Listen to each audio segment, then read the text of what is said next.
আসসালামু আলাইকুম। আপনাদের মাঝে এক চাচায় তার বিষয়ে গুরুত্বপূর্ণ কিছু কথা রাখতে আছে। একটু মাথাটা উঁচু করেন চাচা। এখন বলেন, আপনি কিছু বলেন দর্শকের উদ্দেশ্যে বা আপনার সমস্যাটার কথা বলেন। সালাম দেন। না, দীর্ঘদিন ধরে আসসালামু আলাইকুম দর্শক এবং দেশবাসী। বলতে চাই, দীর্ঘদিন যাবৎ আমার বড় ভাই আমাদের সকল অর্থ সম্পদ আত্মসাৎ করে খাইয়ে আজকে আমরা সামান্য চিকিৎসা অটো চালক ছিলাম, চিকিৎসায় আমি আজকে এই পাওনিয়া চিকিৎসা চালাইতে পারতেছি না। তাই আমার ভাইয়ের বিচার ও পাশাপাশি আমার সহযোগিতা আমি কামনা করি দেশবাসীর কাছে। আমার ভাই এবং আমার ভাতিজা তারা আমাদের সকল সম্পত্তি তারা আত্মসাৎ করে ভোগ করতেছে, আর আমরা মৃত্যুর পথে রাস্তাঘাটে ঢুকে ঢুকে মরতেছি। দর্শক আসসালামু আলাইকুম।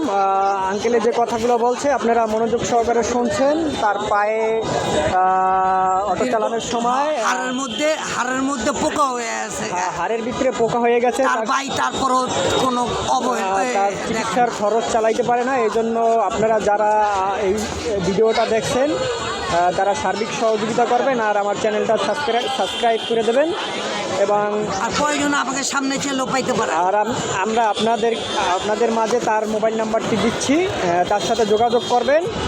যোগাযোগ করে তার থেকে তার সমস্যার কথা জানবেন এবং তাকে কিছু আর্থিক সহযোগিতা করবেন। আসসালামু আলাইকুম। ঠিক আছে? জি স্যার, আমি আমি বিনয়ী, খুব অসহায়, খুব বিনয়ী। তাকে কিছু অর্থ সহায়তা করবেন। আসসালামু আলাইকুম। দর্শক, এটা আপনারা সবাই ওনার বিষয়ে অবগত হবেন। আমার এই কথা। আচ্ছা ঠিক আছে। বড় ভাই আমাদের ধ্বংসের মূল। আচ্ছা ঠিক আছে, ঠিক আছে।